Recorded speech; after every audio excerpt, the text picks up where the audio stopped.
السلام علیکم ورحمۃ اللہ وبرکاتہ۔ سامعین، آپ مجھے سن رہے ہیں؟ میں قاری نثار احمد ہوں۔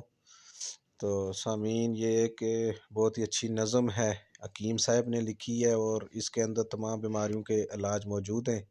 اگر کوئی بھائی یہ چاہے کہ مجھے فلاں بیماری سے نجات مل جائے تو وہ ان نسخوں پر عمل کرے تو بہت ہی اچھا ہوگا، اور وہ تمام نسخے ایک شعر کی صورت میں آپ کے سامنے میں پیش کر رہا ہوں۔ بسم اللہ الرحمن الرحیم۔ جہاں تک کام چلتا ہو غذا سے، وہاں تک چاہیے بچنا دوا سے۔ اگر خون کم بنے بلغم زیادہ، تو کھا گاجر چنے شلغم زیادہ۔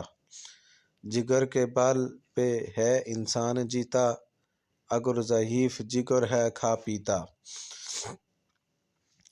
جگر میں ہو اگر گرمی کا احساس، مربع آملہ کھا یا انناس۔ اگر ہوتی ہے معدے میں گرانی، تو پی لے سونف یا ادرک کا پانی۔ تھکن سے ہوں اگر عضلات ڈھیلے، تو فوراً دودھ گرما گرم پی لے۔ جو دکھتا ہو گلا نزلے کے مارے، تو کر نمکین پانی کے غرارے۔ اگر ہو درد سے دانتوں کی بے کل، تو انگلی سے مسوڑوں پر نمک مل۔ جو طاقت میں کمی ہوتی ہو محسوس، تو مصری کی ڈلی ملتان کی چوس۔ شفا چاہیے اگر کھانسی سے جلدی، تو پی لے دودھ میں تھوڑی سی ہلدی۔ اگر کانوں میں تکلیف ہووے، تو سرسوں کا تیل پھائے سے نچوڑے۔ اگر آنکھوں میں پڑ جاتے ہوں جالے، تو دکھنی مرچ گھی کے ساتھ کھا لے۔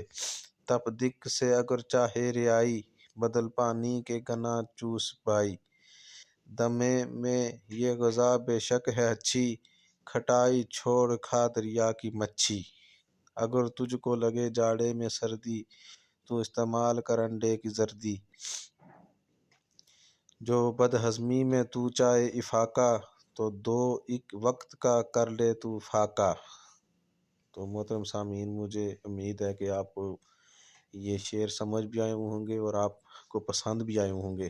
یہ تمام بیماریوں کے یہ علاج اس شعروں کے اندر موجود ہیں۔ اگر کوئی بھائی ان پر عمل کرے تو یقیناً وہ صحت مند و تندرست ہو سکتا ہے، تمام بیماریوں سے اسے نجات و چھٹکارا مل سکتا ہے۔ تو اسی کے ساتھ میں اجازت چاہتا ہوں۔ بہت شکریہ، جزاک اللہ۔ اللہ پاک آپ سب کو خوش رکھے، آمین۔